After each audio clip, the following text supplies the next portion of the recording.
पिछली वीडियो में हमने ये समझा दोस्तों कि वर्ल्ड ऑर्डर क्या होता है, यानी वैश्विक व्यवस्था क्या होती है।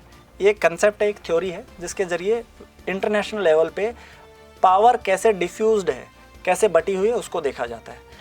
अब इसी में आगे चल के कुछ और कंसेप्ट्स आए जिनको आपको समझना होगा। फॉर एग्जाम्पल, आदर्शवाद और व्यवहारवाद, आइडियलिज्म वर्सेज रियलिज्म। नमस्कार दोस्तों, मेरा नाम है अरुण तोमर और आप देख रहे हैं AGIAS का ऑनलाइन चैनल। आइडियलिज्म क्या है? जिस भी वर्ड के एंड में इज्म आ जाए, ISM इंग्लिश में, उसका आमतौर पे ध्यान रखना हिंदी में मतलब निकलता है वाद।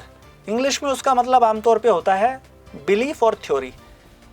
तो आइडियलिज्म एक ऐसा बिलीफ है, एक ऐसी थ्योरी है, एक ऐसी आइडियोलॉजी है जो आदर्शवाद में यानी परफेक्शनिज्म में, वैल्यूज में भरोसा रखती है। आइडियलिस्ट जो लोग होते हैं, जिसका सबसे पहला उदाहरण मॉडर्न वर्ल्ड में हमें देखने को मिलता है, कौन? Woodrow Wilson.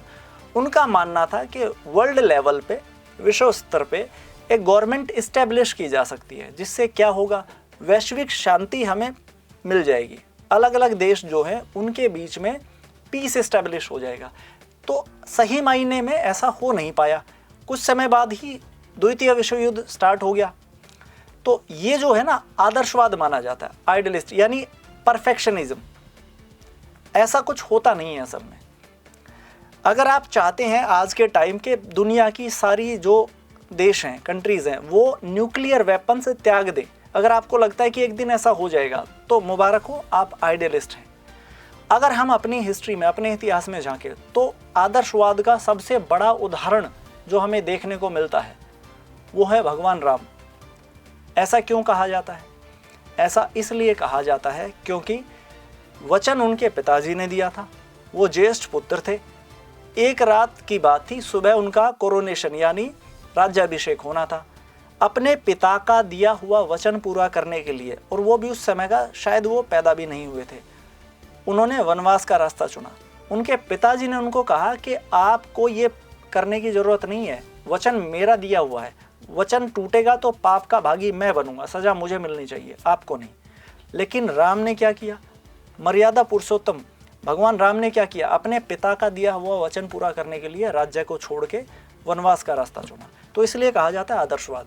दूसरा, जब सीता माता को अबडक्ट कर लिया गया था, उनको रावण उठा ले गए थे, तो राजा के तौर पे अगर वो सोचते, सही गलत का फैसला ना करते, आदर्शवाद को ना चुनते, वो व्यवहारवाद को चुनते, तो राजा के तौर पे अपना समय बिता के वापस आ सकते थे। राजा के तौर पे उनके पास और भी मौके थे कि किसी और के साथ अपना घर बसा सकें। लेकिन पति के तौर पे, जैसे कि पुत्र के तौर पे उनका कुछ धर्म था, जिम्मेदारियां थी, नैतिक जिम्मेदारी, ऐसे ही पति के तौर पे अपनी धर्म पत्नी की रक्षा करना भी उनकी जिम्मेदारी थी।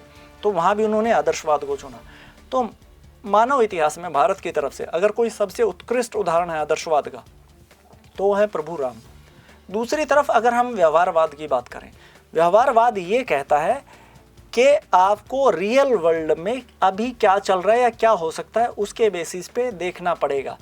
ये मानता है ताकत के प्रिंसिपल को, the principle of power gaining, यानी आपको ताकत अधिक से अधिक इकट्ठी करनी पड़ेगी। अगर आपको ये लगता है तो मुबारक हो, आप व्यवहारवादी हैं, रियलिस्ट हैं। इसके सबसे बड़े एग्जाम्पल जो हैं हमारी हिस्ट्री में, वो हैं श्री कृष्ण। ऐसा क्यों?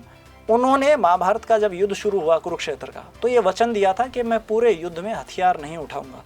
लेकिन जब उनको दिखाई दिया कि अर्जुन जो है असमर्थ है बाण चलाने में, मारने में भीष्म को, तो उन्होंने कहा कि अर्जुन अगर तुमसे नहीं हो पा रहे तो मैं खुद ही हथियार उठा लेता हूँ, क्योंकि इनको पराजित किए बिना, भीष्म पितामह का वध किए बिना तो हम ये युद्ध जीतने से रहे। तो वो एग्जाम्पल मिलते हैं किसका? रियलिज्म का। अब जब ये दोनों बात आप समझ जाएं तो आपको समझ आएगा कि 2014 से पहले, खासकर अर्ली ईयर्स में, चाइना को लेकर और बाकी वर्ल्ड को लेकर हमने नॉन अलाइनमेंट मूवमेंट की पॉलिसी चुनी, फॉरेन पॉलिसी। वो एग्जाम्पल था आइडियलिज्म का।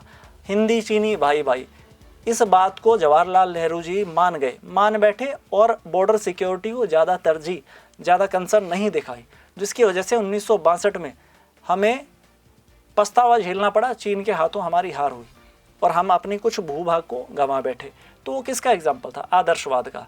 ऐसे ही 2010 के 14 से पहले जो हम फॉरेन पॉलिसी अपना रहे थे, पाकिस्तान के साथ शांति समझौता इस्टेब्लिश करने पे हम जोर दे रहे थे कि पीस इस्टेब्लिश हो जाएगा दो कंट्रीज़ के बीच में, ट्रेड बढ़ पाएगा, वो क्या था? आइडियलिज्म था। पाकिस्तान इज़ अ रोग स्टेट, ऐसा स्टेट जहाँ पे इंटरनेशनल नॉर्म्स वैल्यूज उनको फॉलो नहीं किया जाता, जहाँ पे डीप स्टेट है। डीप स्टेट का मतलब होता है पावर किसी और के हाथ में, किसके? मिलिट्री के। तो वो युद्ध का रास्ता ही अपनाएगी।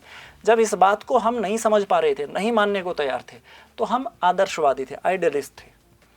लेकिन 2014 के बाद, खासकर अब पहलगाम इंसिडेंट के बाद, हमने वो जो रास्ता था आदर्शवाद, आइडियलिज्म का, उसको त्याग के रियलिज्म, व्यवहारवाद का रास्ता चुना। हमने क्या कहा? पहलगाम में अटैक होने के बाद हमने कहा कोई भी टेररिस्ट अगर एक्ट होगा, टेररिज्म का एक्ट होगा, एनी एक्ट ऑफ टेररिज्म, तो भारत पे अटैक माना जाएगा and we will continue operation Sindoor. अब इसी कंटेक्स्ट में अगर हम दिल्ली बम धमाकों को देखें तो पाकिस्तान में अभी बहुत चहल पहल यानी चिंता का जो है माहौल है। क्यों? पाकिस्तान को लगता है कि भारत अब आदर्शवाद को छोड़ के व्यवहारवाद पे आ चुका है। तो अगर कल को ये एस्टेब्लिश हो जाता है, जो कि इवेंचुअली हो जाना चाहिए, कि भारत में जो आतंकवादी हमला हुआ है यानी बॉम्ब ब्लास्ट हुआ है उसमें पाकिस्तान का हाथ है, हाफिज सईद जो हैं उनके टेररिस्ट ऑर्गेनाइजर जो हैं उनका हाथ है, तो बहुत हद तक चांसेस हैं कि भारत जो है ऐसा ही ऑपरेशन दोबारा कंटिन्यू करेगा या लॉन्च करेगा जैसा हमने पहलगाम इंसिडेंट के बाद किया था। अब भारत का रिस्पॉन्स क्या होगा ये तो आने वाला वक्त ही बताएगा। फिर मिलेंगे किसी नए कंसेप्ट के साथ इंटरनेशनल रिलेशंस के। धन्यवाद।